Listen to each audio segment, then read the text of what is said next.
주셔서 어루만져 주셔서 하나님 부드럽게 하여 주시고 성령의 감화를 받아 이 시간 주님 앞에 온전히 영광 돌릴 수 있는 귀한 시간이 되게 하여 주시옵소서.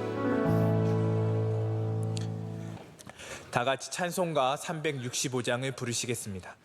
찬송가 365장입니다.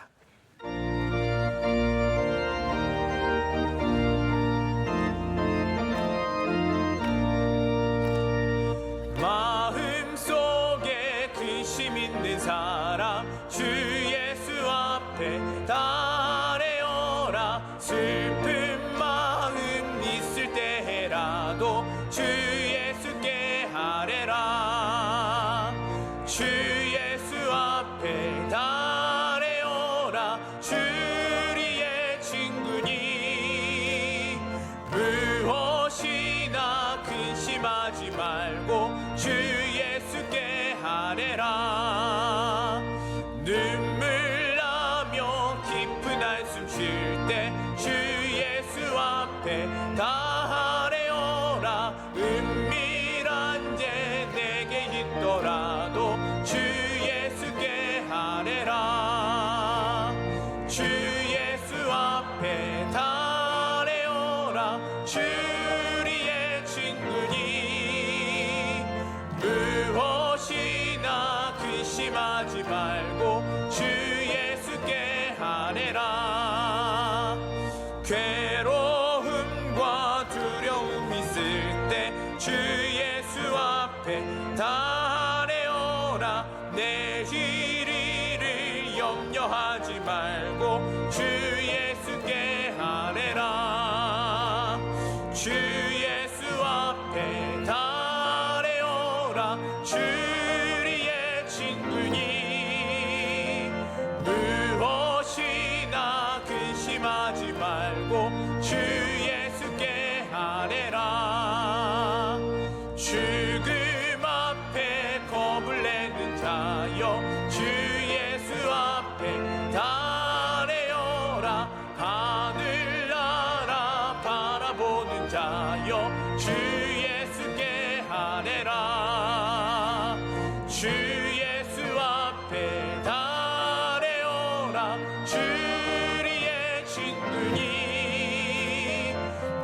무엇이나 근심하지 말고 주 예수께 아뢰라. 오늘 우리에게 주시는 하나님의 말씀은 신약성경 마태복음 12장 8절과 23장 23절 말씀입니다. 마태복음 12장 8절 말씀과 23장 23절 말씀입니다. 먼저 신약성경 18면에 있는 마태복음 12장 8절 말씀을 다 같이 봉독하겠습니다. 시작. 인자는 안식일의 주인이라 하시니라. 아멘. 신약성경 40면에 있는 마태복음 23장 23절 말씀을 다 같이 봉독하겠습니다. 시작. 화 있을진저 외식하는 서기관들과 바리새인들이여, 너희가 박하와 회향과 근체 11조는 들이되 율법에 더 중한 바 정의와 긍휼과 믿음은 버렸도다. 그러나 이것도 행하고 저것도 버리지 말아야 할지니라. 아멘.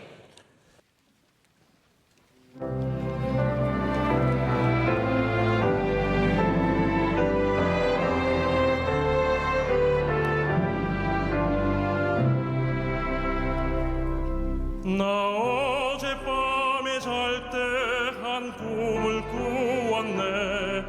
그 옛날 예루살렘 성의 곁에 섰더니 어떤 아이들이 그 묘한 소리로 주 찬미하는 소리 참 청하도다. 전군과 천사들이 화답함과 같이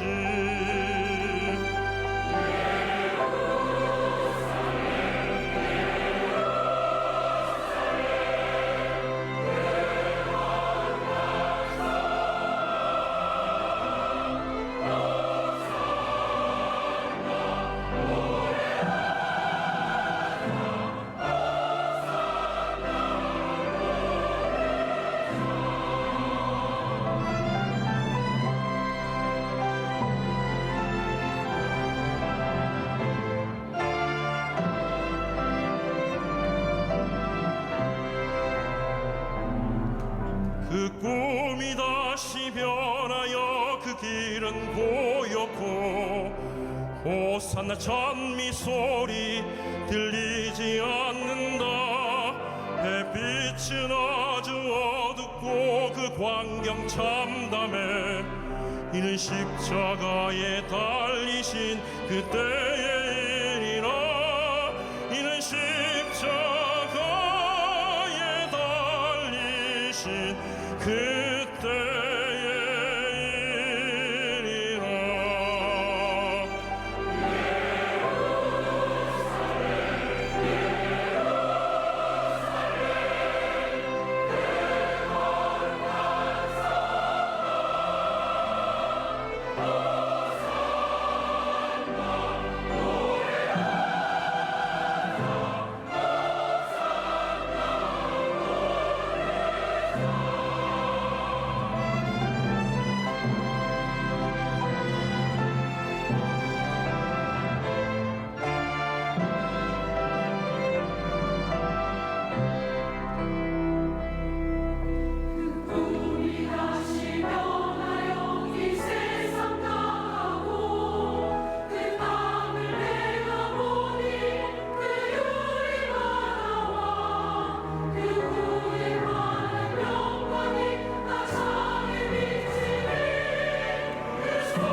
기도 올리시겠습니다. 이 시간 지혜와 계시의 영이신 성령님께서 오셔서 우리의 마음을 내적으로 조명하여 주셔서 하나님의 말씀을 잘 깨닫고 마음에 깊이 새겨 삶에 온전히 실천하여 하나님께 큰 영광을 돌리게 하옵소서. 외딴 도서 벽지와 어려운 농촌 지역에서 항상 성김의 봉사를 하시는 원로 목사님께 영육간에 강건함을 주옵시고, 새해를 맞이하여 더 많은 새로운 사역을 준비하시는 김하나 담임 목사님의 목회와 선교의 장이 더욱 넓어지고 더욱 풍성하게 하옵소서. 원로 목사님과 담임 목사님의 가정과 자녀 손들을 대대로 축복하옵소서. 예수님의 이름으로 기도드리옵나이다. 아멘. 부족한 저를 귀한 말씀단에 세워주신 하나님께 감사드리고, 원로 목사님과 담임 목사님께 감사드립니다. 저는 개인적으로 제 신앙의 그 어떤 삼박자랄까, 그 트라이앵글, 그 세 축이 예수님 보혈과 오늘 제목인 주일 성수와 11조 생활이었습니다. 그래서 보통 부흥회 다닐 때 3일을 얻으면 첫날은 예수님 보혈에 대해서 하고, 둘째 날은 주일 성수에 대해서 하고, 셋째 날은 11조에 대해서 설교를 했습니다. 근데 한 번은 어느 교회에서 설교하고 왔는데 담임 목사님이 저한테 전화가 온 거예요. 교회 어느 중직자 한 분이 담임 목사님이 최 교수하고 짜고 헌금 끌고 내려고 부흥의 주제를 이제 11조 헌금을 했다는 거예요. 제가 그때부터 조금 위축이 돼가지고 지금까지 예수님 보혈만 계속 설교했어요. 3박자인데 1박자만 했어요. 그러다 오늘 새벽기도 나왔는데 우리 원로 목사님이 제가 못했던 2박자를 오늘 새벽기도 나오신 분은 11조와 주일 성수가 오늘 주제였어요. 제가 용기를 가져가지고 그래서 오늘 주제는 성수 주일과 11조가 주제가 되겠습니다. 제가 알기로 2000년 기독교 역사에서 조직신학자가 조직신학 책에다가 주일 성수와 11조를 쓴 사람이 없을 거예요. 제가 알기로는. 그런데 제 조직신학 입문 1000페이지 되는 책에는 아주 분명하게 교회론에서 성수 주일과 그리고 11조에 대해서 썼습니다. 오늘 그 책에 있는 걸 조금 더 쉽게 정리해가 나왔습니다. 보통 제가 설교한다 그러면 빨리 끝난다고 좋아하시는데 오늘은 조금 길어질 수가 있어요. 왜냐하면 트라이앵글에 해당되는 그 중요한 성수 주일과 11조를 말씀을 드리려니까 길을 수 있죠. 그러나 그렇게 길지 않을 것 같습니다. 그러나 여러분 아주 분명한 것은 이 예수님의 보혈과 그리고 성수 주일과 그리고 11조 이 세 가지가 기독교 신앙의 우리 삶의 핵심인 것을 오늘 좀 신학적으로 차근차근 말씀드리고자 합니다. 제일 처음에 성수주일에 대해서 말씀을 드리겠습니다. 이 성수주일에 대해서 두 가지 극단적인 잘못된 주장이 있어요. 우리 성도들은 대한민국은 140년 전에는 창조 질서 속에 있었어요. 그러나 언더드 목사님과 아펜셀라 목사님 네 분이 140년 전에 우리나라에 오시면서 구속 질서가 더 생겼어요. 즉 창조 질서는 기독교가 없는 모든 세계를 창조 질서라고 얘기해요. 밥 먹는 거, 시집 가는 거, 자연 환경, 하여튼 기독교 복음이 없는 세계는 창조 세계라 그러고 창조 질서라 그래요. 그러나 예수 믿는 성도와 그리고 교회와 하나님 나라는 구속 질서라고 얘기를 합니다. 그런데 지금까지 성수주의를 즉 안식일을 이렇게 창조 질서 관점에서만 이해하는 견해가 있었고 그 다음에는 구속 질서 관점에서만 이해하는 견해가 있었는데 우리 장로교회는 이 창조 관점에서도 이해를 해야 되고 구속의 관점에서도 이해해야 된다. 이게 결론이에요. 그럼 제일 먼저 창조 관점에서 이해된 안식일의 경우를 한번 보겠습니다. 안식일에 대해 잘못 이해된 첫 번째 유형은 안식일을 창조 질서 관점에서만 이해했습니다. 하나님께서 처음 창조하신 세계와 인간의 타락 이후의 세계는 죄로 인해서 차이점이 있음에도 불구하고 만일 우리가 안식일을 첫 창조 상태에서만 이해하게 되면 문제가 발생합니다. 이것은 주로 오늘날 안식교나 이슬람교에서 발견됩니다.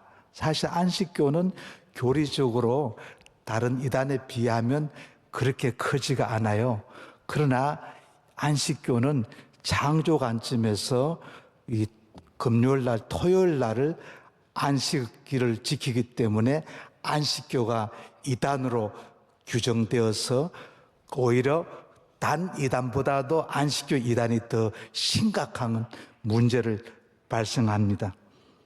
이들은 구약 성경에 기록된 대로 토요일을 창조지도 관점에서만 이해해서 그 날짜를 변경시키지 않고 그 시간에 맞추어서 토요일 새벽 0시부터 밤 12시까지 안식일로 지킵니다. 제가 네덜란드에 갔을 때에 이슬람 지역에서 온 티르키 애들이나 이라크, 이란에서 온 애들은 이제 안식일이 이렇게 해질 때부터 해 뜰 때까지, 해 뜰 때부터 해질 때까지니까 그 하루가 그렇게 기준이에요. 그러니까 그 음식을 1년에 10번을 해야 되니까 어떤 이슬람 사람들은 이 네덜란드는 북반구니까 겨울에는 이 낮이 아주 짧아요. 여름에는 낮이 길어요. 그러니까 여름에 주로 금식을 안 하고 겨울에 아침 10시에 해 뜨니까 그때부터 금식해가지고 오후 4시에 해지면 이렇게 금식을 풀고 밤에는 막 술 파티하고 그러더라고요. 이래서 창조지서 관점에서 안식일을 이해하게 되면 이런 문제가 생기게 되고 지금도 토요일 날 주일 예배를 드리게 되는 문제가 생기는 것입니다. 두 번째로, 그러면 구속 관점에서만 안식일을 이해하는 경우가 있습니다. 이 같은 경우는 예수님 오신 뒤로 우리가 율법으로부터 자유함을 받았으므로 안식일을 지키라는 계명은 우리에게 더 필요하지 않다고 생각합니다. 이들은 마음과 내적인 자유가 중요하기 때문에 개인과 사회의 형편과 필요에 따라서 7일 중에 하루를 선택해서 예배 드릴 수 있다고 합니다. 그러니까 우리 이번 주일은 수요일 날 주일이다. 다음 주일에는 화요일 날 주일이다. 이렇게 마음대로 그 주일을 변경하는 문제가 생기는 거예요. 그 천주교는 지금도 주일날 미사 외에 토요일 날 미사를 드려요. 토요 미사가 아니에요. 주일 미사를 땡겨서 해드리는 거예요. 제가 90년대 유학 마치고 한국에 오니까 제가 말은 안 해요. 우리 교단이 어떤 큰 교회인데 그때 5일 동안 이제 주말에 놀게 되니까 토요일 날 주일 예배를 땡겨 드리더라고요. 제가 비판을 하려다가 가만히 있으니까 6개월 하다가 반성을 하고 내렸어요. 즉 안식일을 구속의 관점에서 이해하게 되면 그냥 우리 마음대로 창조지서는 안 중요하니까 이번 달에는 화요일 날 주일 성수합시다. 2월 달에는 목요일 날 합시다. 그래가지고 중구난방으로 안식일이 흐트러지는 거예요. 결론입니다. 그러면 우리 기독교는 어떻게 해야 됩니까? 창조 관점에서도 이해해야 되고 구속 관점에서도 이해를 해야 됩니다. 그러면 신약 성경과 구약 성경이 말씀하고 있는 안식일을 우리는 어떻게 이해하는 게 성경적일까요? 원칙적으로 우리가 알아야 할 사항은 출애굽기 1장에 나오는 십계명은 에덴 동산에서도 현재에도 예수님 재림할 때도 새하늘과 새 땅에서도 천국에서도 영원 무궁히 유효한 하나님의 법입니다. 다시 말씀드리면 천국에서는 하나님에 대한 사랑과 이웃에 대한 사랑이 100% 실천되고 완전한 안식이 이루어지는 것입니다. 대부분의 기독교에서 일요일을 안식일로 지키는 이유는 일요일은 구속주이신 예수님께서 죽으셨다가 부활하신 날이기 때문에 안식일을 일요일 곧 주일로 지킵니다. 하필 월화수 목금토일 이렇게 많은 날짜가 있는데 왜 오늘날 일요일 날을 기독교는 주일로 지키느냐? 구속주이신, 구속지수를 창조하신 구원주이신 예수님이 부활하신 날이기 때문에 구속 관점에서 일요일 날을 주일날로 정했다. 이때는 아멘이 나와야 되는데 아멘이 안 나오니, 예, 우리 성도들은 수준이 높아가지고 이 정도는 이해하시겠지요.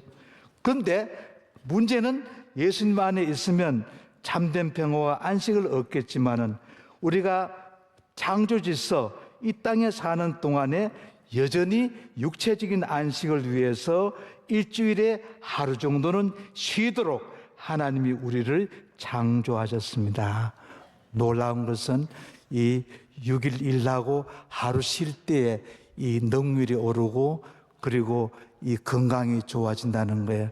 하나님이 무대뽀로 그냥 6일 일하고 하루 쉬라는 것이 아니라 육체적인 쉼을 위해서도, 즉 창조질서 관점에서 너희들이 육신이 있는 한은 특정한 장소에, 특정한 공간에, 특정한 날, 즉 창조 공간에서 하루를 정해서 하나님께 예배드리라. 그런데 그 중에서 일요일 날을 주일 날로 딱 하니까 오늘날 일요일 날이 창조 관점에서도 맞고 구속 관점에서 맞는 탁월한 기독교의 안식일이라고 볼 수가 있겠습니다. 결론입니다.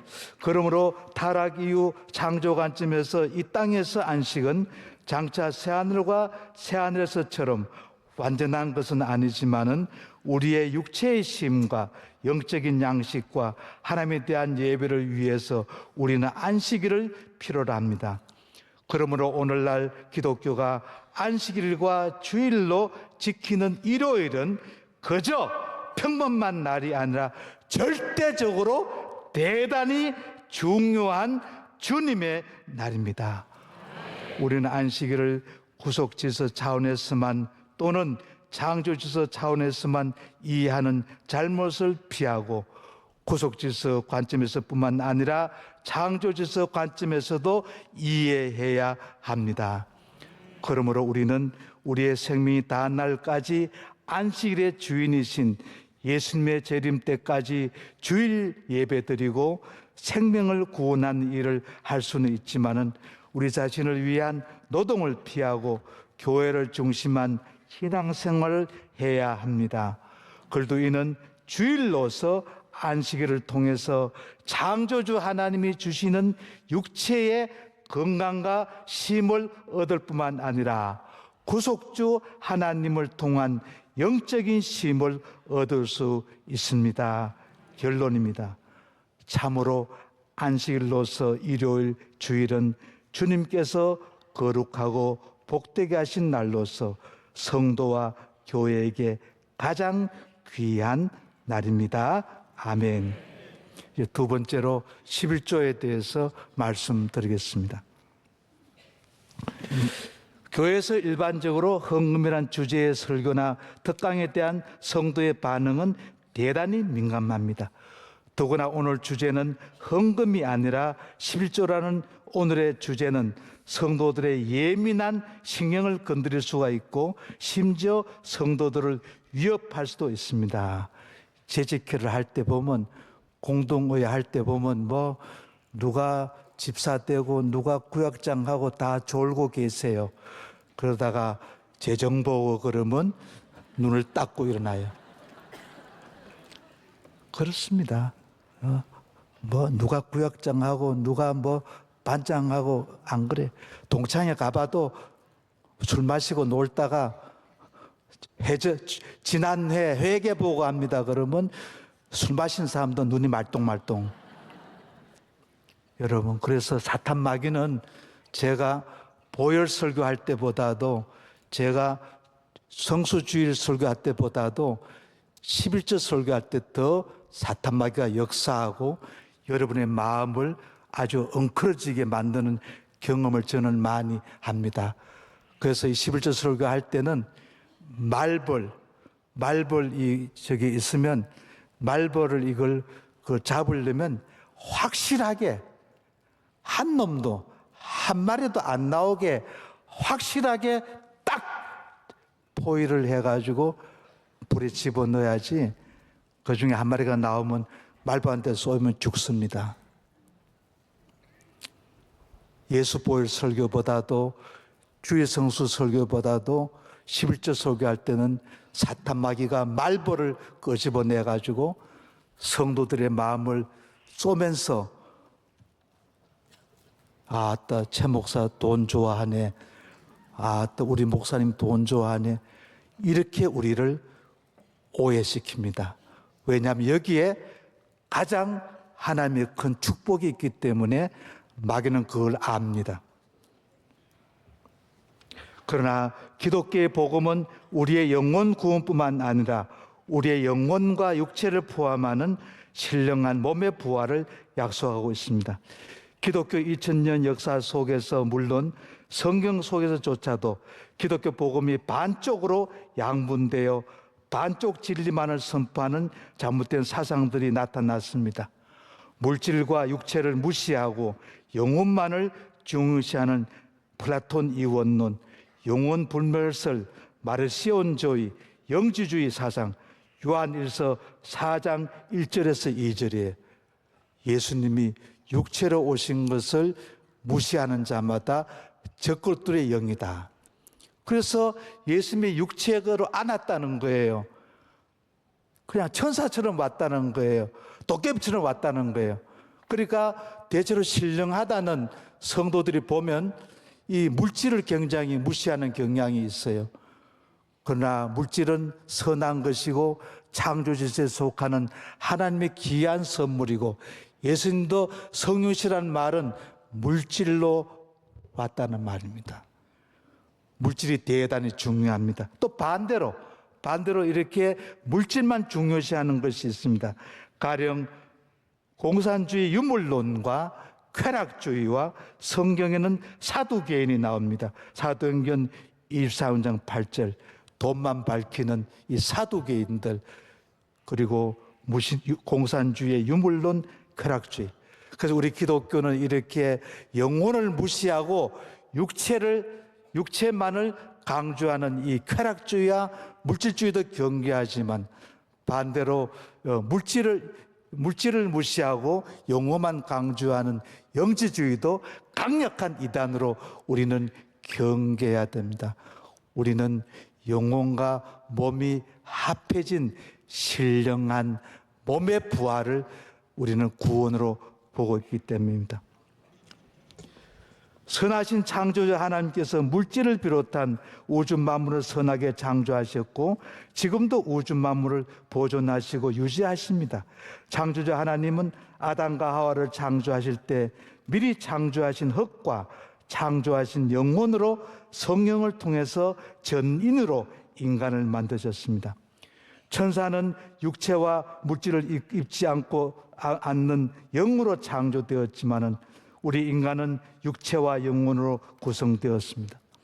예수님은 우리 인간을 구원하시기 위해서 천사의 모양으로 취하시지 않으시고 영혼과 육체를 가지신 인간의 몸으로 오셨습니다. 그러므로 많은 다른 사상과 다른 종교가 인간의 영혼 구원만을 주장할 때 기독교 복음은 영혼과 육체로 구성된 몸의 부활을 통한 전인 구원을 선포했습니다. 이 같은 관점에서 볼 때 우리의 머리카락 하나도 소중하고 동전 한 푼이라도 소중한 것입니다. 왜냐하면 이것은 창조주 하나님의 선한 피조물이기 때문입니다. 우리의 머리카락이나 동전 한 푼을 창조주 하나님보다 더 위에 두는 것이 문제이지 머리카락 자체나 동전 한 푼 자체가 문제가 되는 것이 아닙니다. 그러므로 교회와 성도는 구속주 하나님을 믿고 섬기기 때문에 십자가에 예수님의 보혈을 선포하고 가르치듯이 창조주 하나님을 믿고 섬기기 때문에 11조를 선포하고 가르쳐야 합니다. 십자가의 보혈을 통한 영원 구원은 11조를 통한 육체의 구속, 11조를 통한 물질의 구속, 11조를 통한 몸의 구속까지 나아가야 합니다. 그러면 왜 이렇게 팔자를 고치는 11조인데 왜 11조를 안 드리냐는 거예요. 제가 통계를 하면서 많은 연구를 했는데 세 가지가 있어요. 11조를 드리지 않는 큰 세 가지 이유. 첫 번째, 11조를 드리지 않는 첫 번째 가장 큰 이유는 가르침을 받지 않았기 때문에, 11조에 대한 가르침을 받지 못했기 때문에 성도가 11조를 드리지 않는 경우 그것은 영적 지도자인 목회자의 책임입니다. 복음을 듣지 않고서 우리가 성도가 될 수 없듯이 우리는 11조에 대한 진리의 말씀을 받지 않고서 11조를 자연적으로 드릴 수 없습니다. 그러므로 11조는 성도들에 의해서 자연스럽게 들어지는 것이 아니라 가르침을 통해서 들어집니다.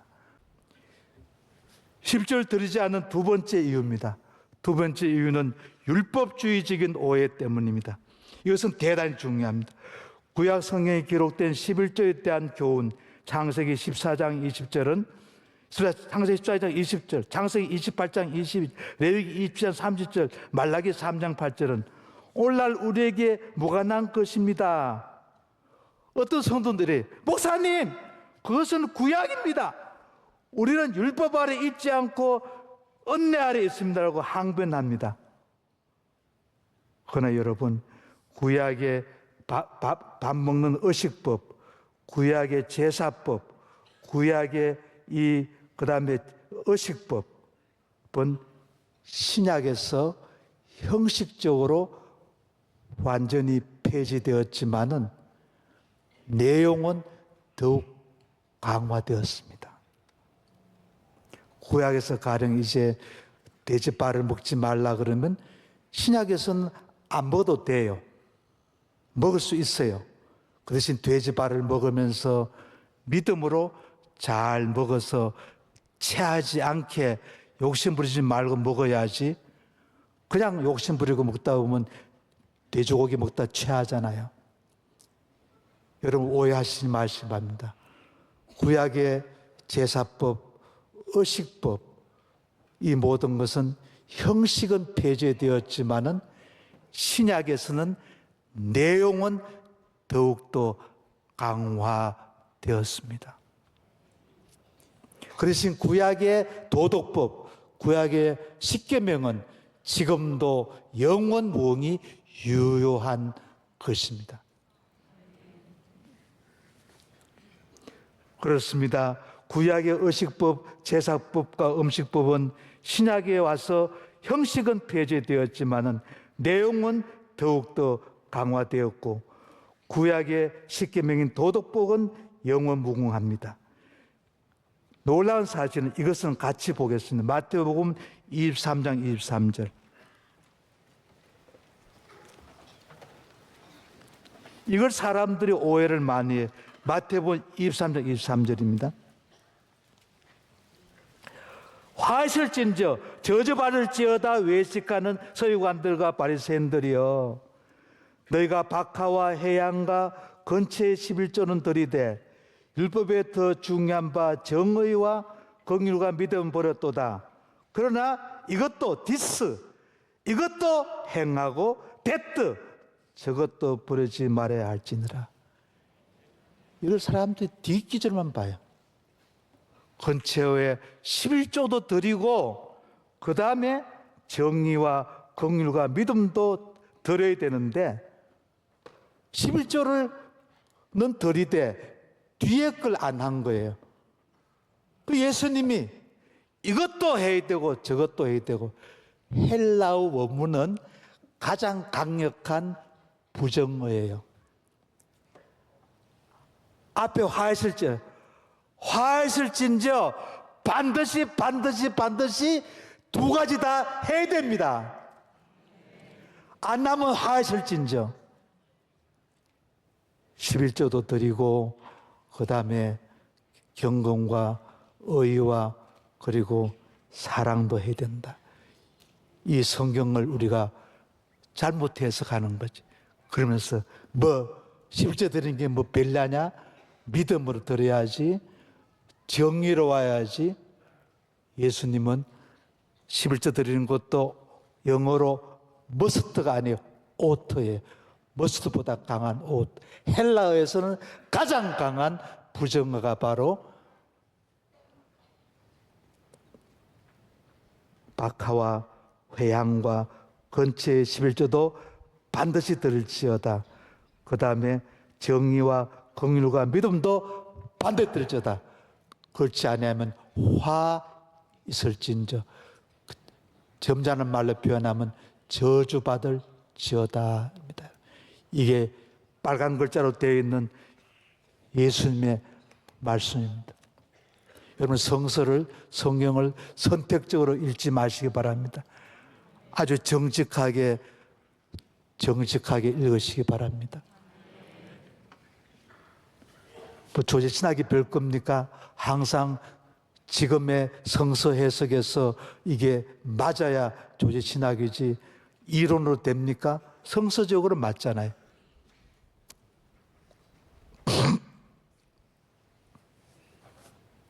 예수님 자신도 잘못된 11조와 잘못된 헌금에 대해 비판하셨지, 헌금과 11조 자체를 폐지하시는커녕 도리어 그것의 본래의 목적을 갖고 실천하도록 엄격하게 명령하셨습니다.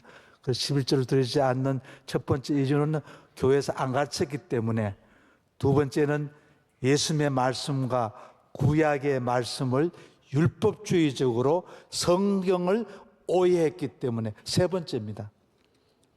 이게 제일 많을 수 있어요. 마음에 내키지 않기 때문에. 마음에 11조 드리는 게 마음에, 왜냐하면 11조 헌금이 액수가 제일 많거든요. 뭐 선거 헌금, 생일 헌금, 뭐 결혼 기념금 다 해도 다 끌고 모아봤자 11조 헌금만큼 안 돼요.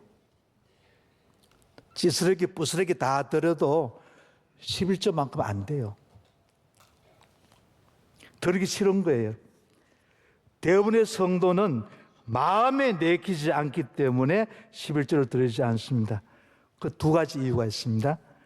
경제적으로 쪼들리기 때문에, 물질이 부족하다는 이유로 드리지 못할 때도 있고, 그 다음에 경제적으로 부유해도 물질에 대한 탐심과 인색함 때문에 드리지 못할 때가 있습니다.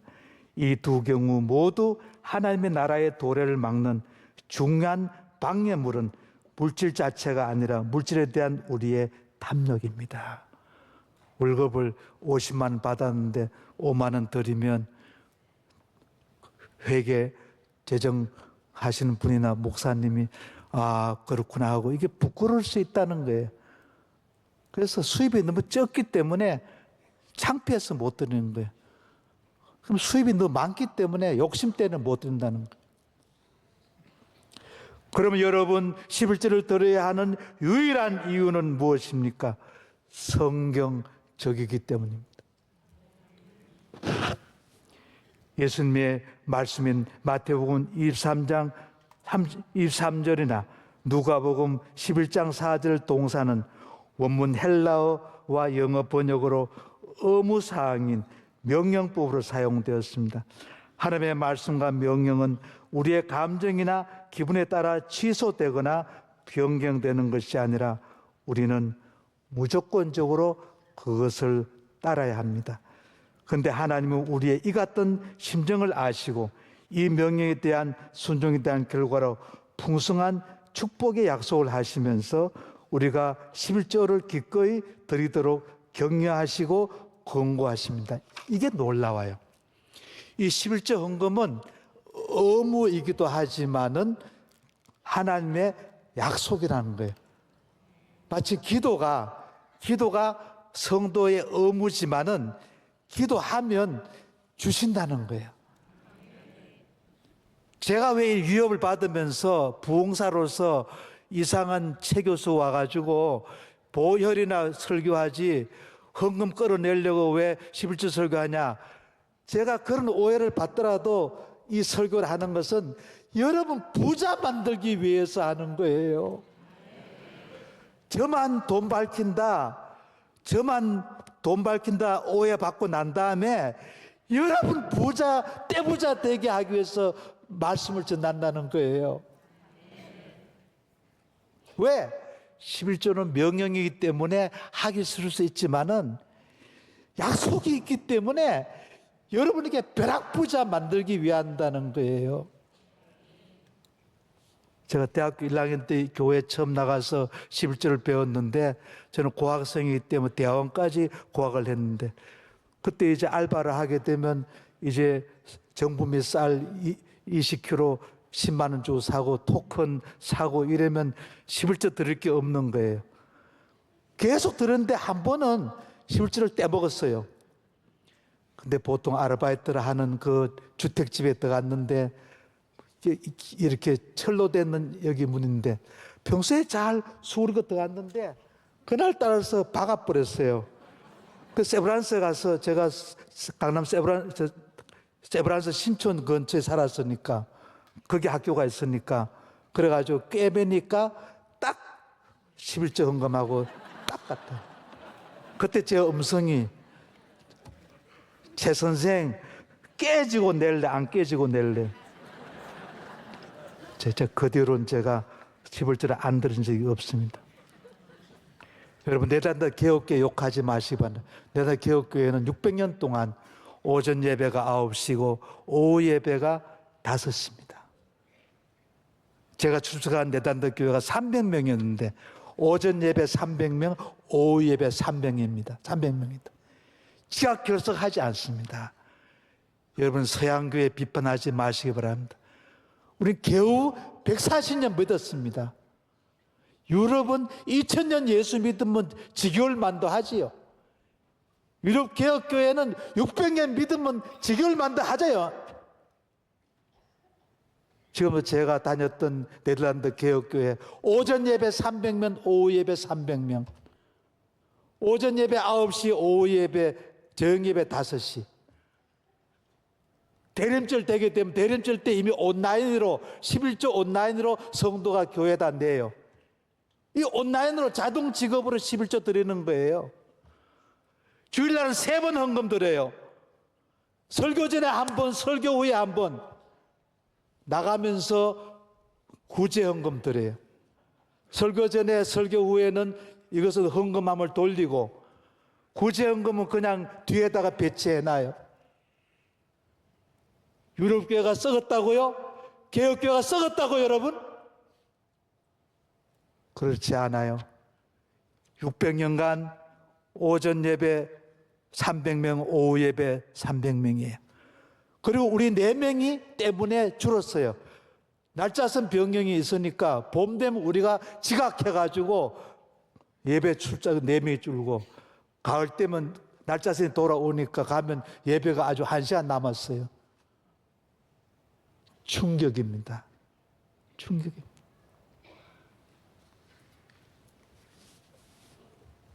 그러니까 우리 같으면 야단 날 거예요. 담임 목사님 만약에 설교 전에 헌금 한번 돌리고 설교 후에 돌리고 나가면서 사방에 저기 헌금함 있습니다 그러고 12월 대림절이 교회의 시작이니까 대림절 되자마자 온라인으로 11조 헌금 온라인 보내세요.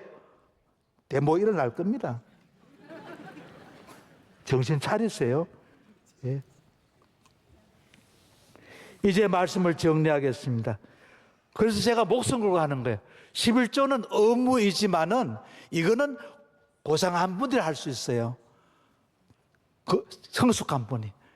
그러나 성숙하지 않더라도 내가 한번 팔자 고치기 위해서 한번 해보라는 거예요. 해보라니까. 약속이 있다니까, 약속. 여러분, 저는 이 남자들은 특히 지갑이 지갑이 이렇게 많으면서 저한테 동전 하나가 없어요. 여성들은 지갑 하는데 돈이 많은데 우리만 돈지갑이 있는 것이 아니라 하나님의 돈지갑이 있어요. 이게 11조예요.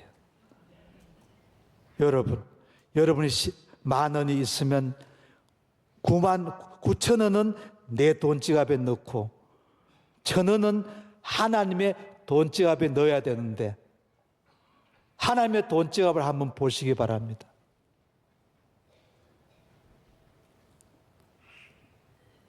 하나님은 자신이 우리의 창조주이시며 우리의 주인이시며 하나님은 물질의 주인이심을 주장하시고 우리의 믿음을 통해서 그렇게 고백되고 인정받으시기를 원하십니다.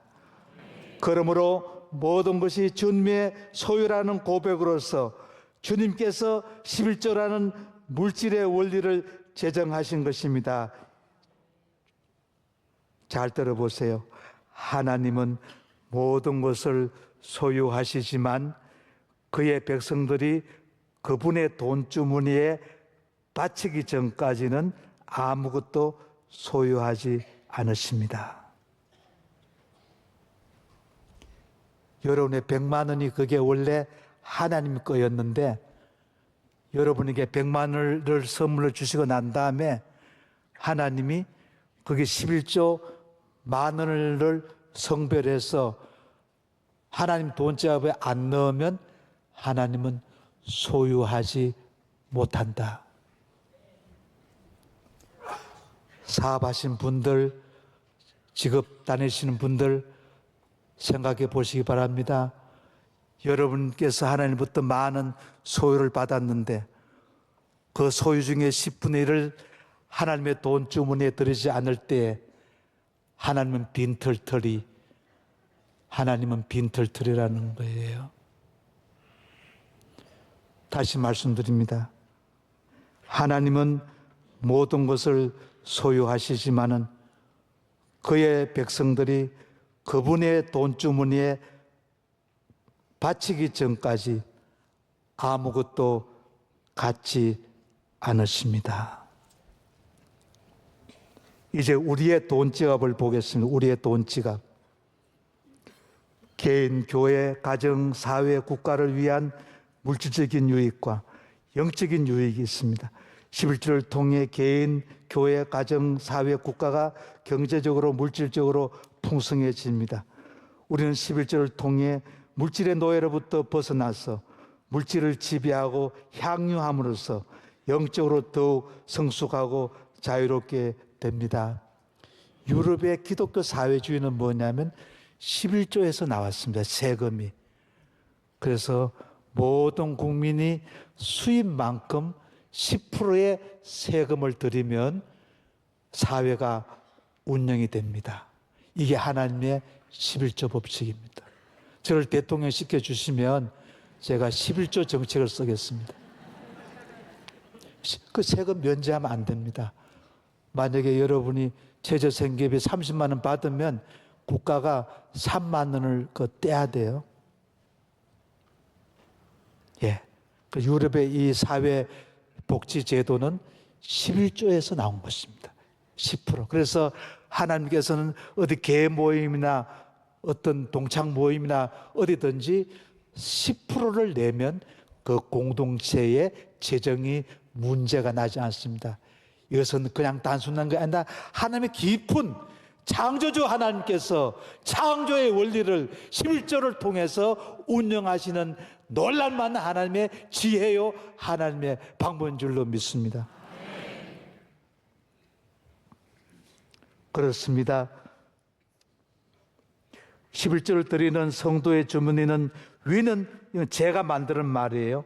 성도가 드리는 11조를 드리는 성도의 돈주머니는 위는 하늘을 향해 한없이 벌어져 있지만은 아래는 닫혀 있는 반면 11조를 드리지 않는 성도의 주머니는 위는 닫혀 있고 아래는 한없이 벌어져 있다. 이걸 제가 비유를 해볼 이 백합꽃인데 11조를 드리는 성도는 백합꽃이 피어가지고 수입이 무한대예요. 그런데 지출이 제로야. 여러분 경제 구조가 수입이 무한대고 지출이 제로면 팔자고치지. 하나님의 돈 주머니에 돈을 넣으면 이렇게 된다는 거예요. 하나님의 돈 주머니에 헌금 안 드리면 반대로. 수입이 제로고 지출이 무한대.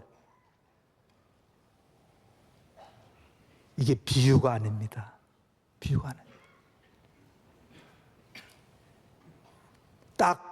10,000원 중에서 하나님께 1,000원 드리고 내가 9,000원 가지면 9,000원이 흘러나가지 않을 뿐만 아니라 또 8,000원, 9,000원 더 플러스 알파가 된다는 거예요. 반대로 만약에 1,000원 안 드리고 10,000원 가지고 하면 다 쏟아버리는 거예요. 대가리 깨고 11조 드릴래, 안 깨고 11조. 꿰매는데 3바늘이야. 딱 10,000원 나왔어요. 대가리 깨고 바늘질하고 낼래, 아니면 그냥 낼래? 협박이 아니에요. 저는 체험이 있고 이게 조지신학적인 진리잖아요. 이제 정리하겠습니다. 11조를 드리는 성도의 주머니, 돈 주머니는 위는 하늘 향해 하늘빛이 크게 벌어져 있고 아래는 닫혀 있는 백합이라면 11조를 드리지 않는 성도의 주머니는 위는 닫혀 있고 땅을 향해 하늘빛이 벌어져 있는 거꾸로 된 백합꽃이니라. 이제 마지막 정리하고 마치겠습니다. 시간이 많이 갔네요. 11조를 드릴 수 없는 형편이 있는 자는 아무도 없습니다. 감리교의 창시자인 요한 웨슬리 목사님은 인간에게 있어서 회심해야 할 마지막 부분은 그의 돈지갑이라고 말씀했습니다. 개신교와 루터교의 창시자, 종교개혁의 창시자 말틴 루터는 모든 인간에게는 2가지 회심이 필요하다. 첫째는 심령의 회심이고 둘째는 그의 돈지갑의 회심이다. 우리가 존경하는 고 항영진 목사님은 헌금을 바치는 태도를 보면 그 사람의 신앙을 어느 정도 짐작할 수 있다고 말씀하셨답니다. 한번 항영진 목사님이 외국에 집회하고 왔는데 이제 가을의 추수 감사절을 통계를 내봤더니만은 예산에 못 미치는 거예요. 제가 오늘 장로님한테 전해 들었어요. 여러분, 맨손으로 이남 나와서 남대문 시장, 동대문 시장 사장 되게 했는데 이번에 추수감사 헌금의 목표액이 안 되었습니다 했다는 거예요. 그 거룩한 목사님이 물질 문제에서 확실하게 말씀하셨다는 거예요.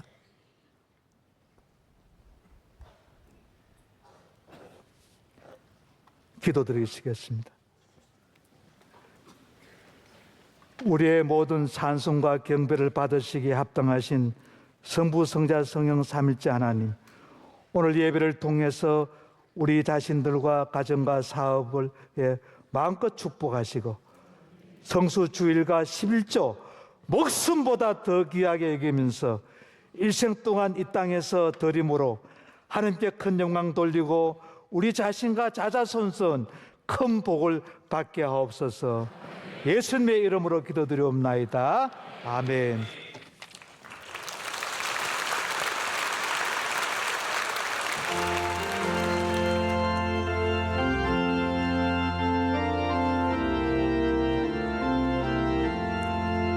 주의 말씀 받은 그날 참 기쁘고 복되도다.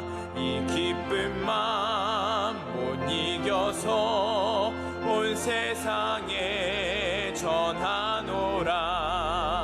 기쁜 날 기쁜 날 주 나의 죄 다 씻은 날 늘 깨어서 기도하고 늘 기쁘게 살아가리.